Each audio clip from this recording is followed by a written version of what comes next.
Charandas Prajapati study corner में आपका स्वागत है।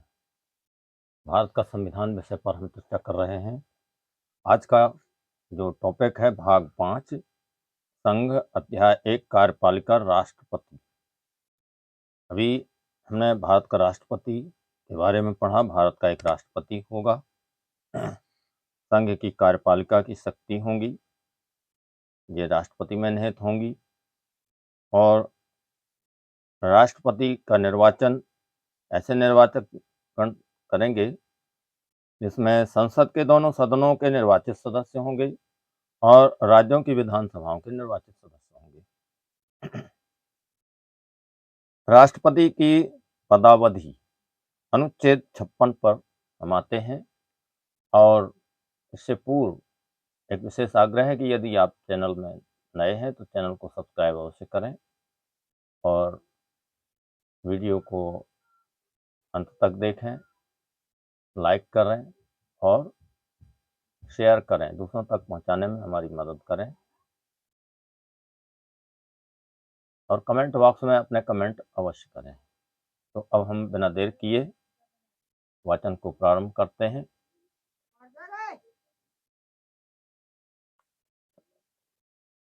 अनुच्छेद 56 में संविधान में व्यवस्था दी गई है राष्ट्रपति की पदावधि के संबंध में, यानी इनका जो कार्यकाल है ये कितना होगा। तो राष्ट्रपति अपने पद ग्रहण की तारीख से 5 वर्ष की अवधि तक पद ग्रहण करेगा, परंतु का राष्ट्रपति उपराष्ट्रपति को संबोधित अपने हस्ताक्षर सहित लेख द्वारा अपना पद त्याग सकेगा। अर्थात राष्ट्रपति अपनी जिम्मेदारी उपराष्ट्रपति को हस्ताक्षर सहित लेख करके अपना पद त्याग कर सकते हैं। संविधान का अतिक्रमण करने पर राष्ट्रपति को अनुच्छेद 61 में उपबंधित रीति से चलाए गए महाभियोग द्वारा पद से हटाया जा सकेगा। राष्ट्रपति अपने पद की अवधि समाप्त हो जाने पर भी तब तक पद धारण करता रहेगा जब तक उसका उत्तराधिकारी अपना पद ग्रहण कर नहीं लेता। अर्थात कोई रिलीवर आने पर ही या मुक्तक आने पर ही राष्ट्रपति अपने पद से मुक्त माने जाएंगे। 2. खंड 1 के परंतु के खंड का के अधीन उपराष्ट्रपति को संबोधित त्याग पत्र की सूचना उसके द्वारा लोकसभा के अध्यक्ष को तुरंत दी जाएगी। अनुच्छेद 57 व्यवस्था देता है पुनर्निर्वाचन के लिए पात्रता। कोई व्यक्ति जो राष्ट्रपति के रूप में पद धारण करता है या कर चुका है, एक संविधान के अन्य उपबंधों के अधीन रहते हुए उस पद के लिए पुनर्निर्वाचन का पात्र होगा, यानी पुनः उसको चुना जा सकेगा, निर्वाचन किया जा सकेगा।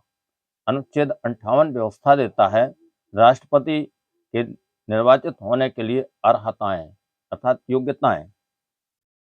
कोई व्यक्ति राष्ट्रपति निर्वाचित होने का पात्र तभी होगा जब वह भारत का नागरिक है, 35 वर्ष की आयु पूरी कर चुका है और लोकसभा का सदस्य निर्वाचित होने के लिए अर्हत है, पात्रता रखता है।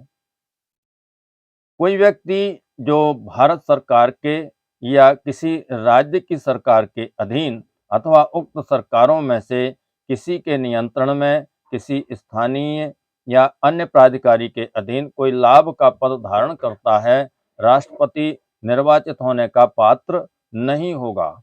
स्पष्टीकरण: इस अनुच्छेद के प्रयोजन के लिए कोई व्यक्ति केवल इस कारण कोई पद लाभ का पद धारण करने वाला नहीं समझा जाएगा कि वह संघ का राष्ट्रपति या उपराष्ट्रपति या किसी राज्य का राज्यपाल है अथवा संघ का या किसी राज्य का मंत्री है।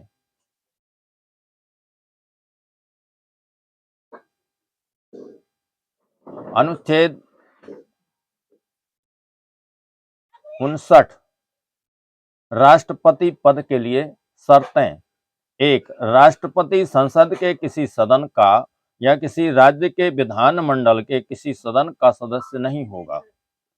यदि संसद के किसी सदन का या किसी राज्य के विधानमंडल के किसी सदन का कोई सदस्य राष्ट्रपति निर्वाचित हो जाता है, तो यह समझा जाएगा कि उसने उस सदन में अपना स्थान राष्ट्रपति के रूप में अपने पद ग्रहण की तारीख से रिक्त कर दिया है, यानी खाली कर दिया है। 2. राष्ट्रपति अन्य कोई लाभ का पद धारण नहीं करेगा। 3. राष्ट्रपति बिना किराया दिए अपने शासकीय निवासों के उपयोग का हकदार होगा और ऐसी उपलब्धियों, भत्तों और विशेषाधिकारों का भी जो संसद विधि द्वारा अवधारित करे और जब तक इस निमित्त इस प्रकार उपबंध नहीं किया जाता है, तब ऐसी उपलब्धियों, भत्तों और विशेषाधिकारों का जो दूसरी अनुसूची में विनिर्दिष्ट है, हकदार होगा। राष्ट्रपति की उपलब्धियां और भत्ते उसकी पदावधि के दौरान कम नहीं किए जाएंगे। इसी के साथ आज का अध्ययन समाप्त हुआ। बीच में व्यवधान आया, इसके लिए खेद है। तो एक बार पुनः आग्रह है कि यदि आप चैनल में नए हैं तो सब्सक्राइब करें, वीडियो को लाइक करें, शेयर करें और कमेंट बॉक्स में कमेंट अवश्य करें। बहुत बहुत धन्यवाद।